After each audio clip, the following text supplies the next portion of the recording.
Yo, Cycling Chef, magandang araw sa inyong lahat. Welcome back to my vlog. Okay, ride tayo ngayon.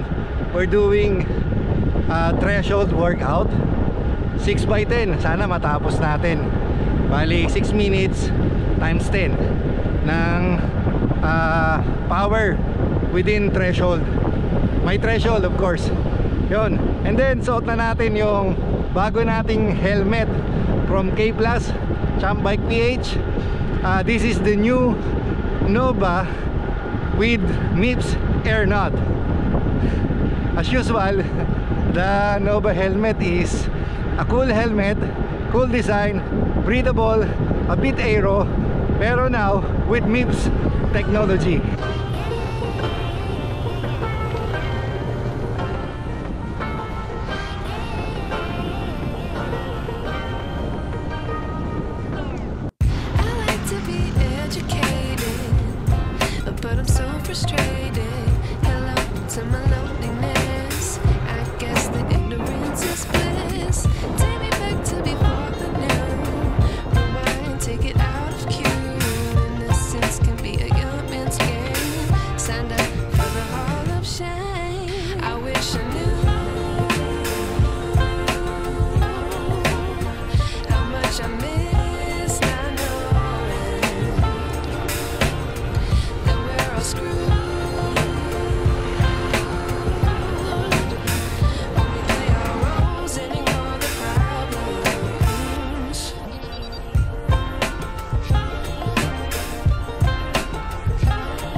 Nakatatlong set pa lang ako. Mas pag na Precision Fuel nga pala, 30 grams of carbs.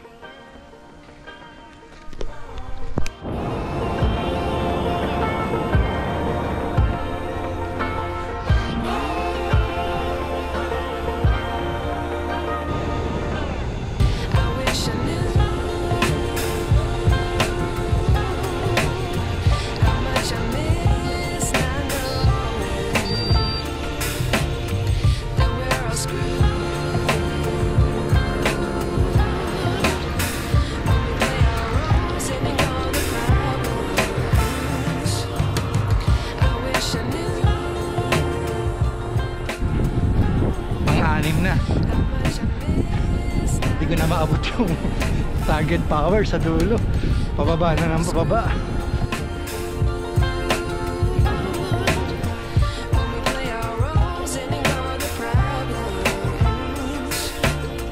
I wish I knew.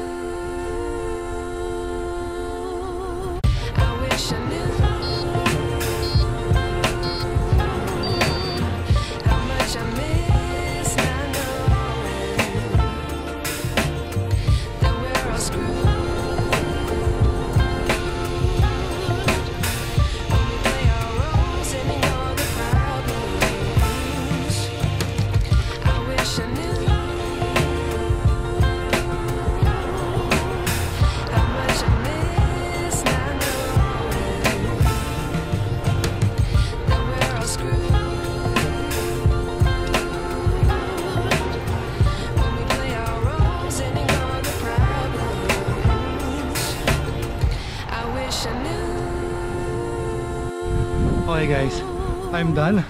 Hindi ko naabot yung 6 minutes times 10 times 8 lang tayo ngayon. Wala, ubos na. Baba na tayo. My fitness is trash. Sana makabawi-bawi tayo para makahabol sa mga races. Wala.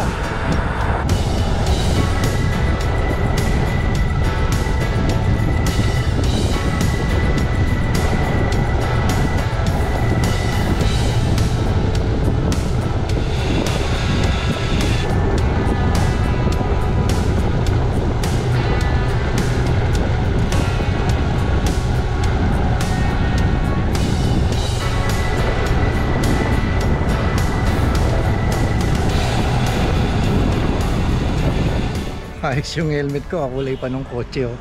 Okay guys, tapos na tayong mag-ride. Bali, isa pa sa nagustuhan ko sa mga K-Plus helmet is the feed lock system. Very easy access. You can detach and attach it with only one hand, no? Napakadali. Kung halimbawa nagra-ride ka, madali lang. Or kung meron kang gustong ayusin, di ba? It's not advisable na tanggalin mo habang nagra-ride ka, no? Pero if you want to fix it o may ayusin ka, napakadali lang niyang tanggalin. Syempre pagkatapos ka ng mag-ride, mas madali ring tanggalin, no, mga kapadyak. So ayun.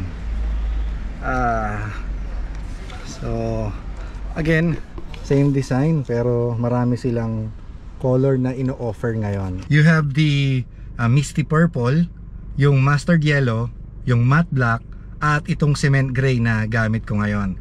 Syempre available pa rin yung mga dating color niya, yung white, yung gloss black, yung midnight green, at saka yung sun beige white. Okay guys, tapos na yung ride natin. Uwi na tayo, bumili lang tayo ng dinner ng mga kids and family.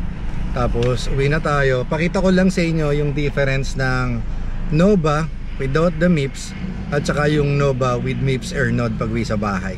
Okay guys, this is the Nova helmet, yung pinag-uusapan natin kanina. Bali, andito na tayo sa bahay. Tapos na yung ensayo natin at nakapag-dinner na kami with the family.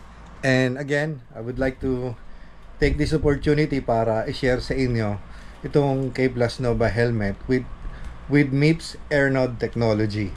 Kasi gaya nga nang nabanggit ko, no, pakita ko lang sa inyo, no, itong K-Plus na Alpha Ed Wonder Edition, yan, meron yan MIPS technology.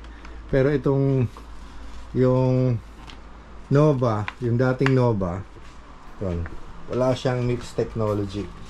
So the difference is, as you can see, same design. I'm using a small helmet. Lahat ng helmet ko small, maliban lang dun sa POC na ventral aero o ventral air. Yun. Ito, small lahat ng helmet ko. Lahat ng K-Plus ko, small yan. So, here's the difference, side by side comparison. I think this color is beige. So, yung beige, ito yung dating model ng Nova.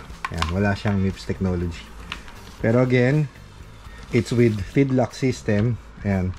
Tapos, ito ngayon yung bago. So, it has the MIPS technology. So, yun lang naman. Wala namang masyadong pinagkaiba. Same design pa rin. Maganda pa rin yung design. Very cool, breathable.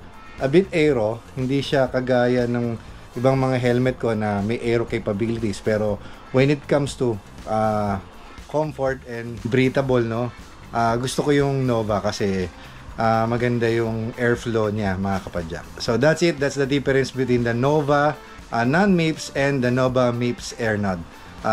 Yung akin, both have the cool colors. Actually, mayroon pang isa yan, yung gamit ng bunso ko. Same color, parehas kami. If you like this content, please give it a thumbs up. Paki-like na lang po. At kung hindi pa po kayo nakasubscribe, please do subscribe on my YouTube channel. Nagsishare ako ng mga cycling content. Lalo na ngayong taon na to, marami tayong mga gagawing races, adventure rides, at mga long rides, training videos na isishare natin sa inyo, at mga gear reviews din, mga kapadyak. Sige po, maraming salamat po. Ride safe, eat healthy. God bless you all. Cycling Chef.